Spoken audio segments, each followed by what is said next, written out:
Welcome to our channel. Today we how to authenticate brand fonts in Google Fonts licensing, beginner guide step by step clearly. To authenticate brand fonts in Google Fonts licensing, once there, browse or search for the specific font you want to use. Click on the font to open its individual page.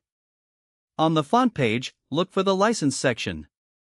This section will provide detailed information about the font's licensing. Read through the licensing terms carefully to understand how the font can be used. If the font is licensed for commercial use, it usually indicates that you can use it for branding purposes.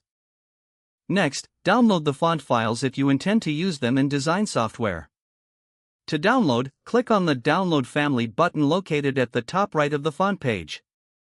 After downloading, unzip the file to access the font files on your computer. Install the font on your operating system by double-clicking the file and selecting Install. Once installed, open your design software to use the font in your projects. To ensure compliance, keep a copy of the licensing information saved for future reference. If you're using the font on a website, link back to the Google Fonts page in your website's code. Always revisit the Google Fonts page for any updates regarding licensing terms. By following these steps, you can confidently authenticate and use brand fonts from Google Fonts in your projects. If the page does not load, refresh the browser or try again in a private or incognito window. Make sure you are using the correct email address, then retype it carefully to avoid small typos. If your password is not accepted, use the reset option and create a new strong password you can remember. Check your spam folder for verification or security emails, then complete any requested confirmation steps. Enable two-factor authentication if available to improve account security and reduce unauthorized access risk. After signing in, review your profile details so your contact information and settings are accurate and current.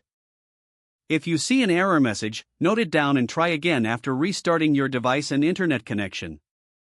Log out when you finish, especially on shared devices, to keep your account and payment information secure.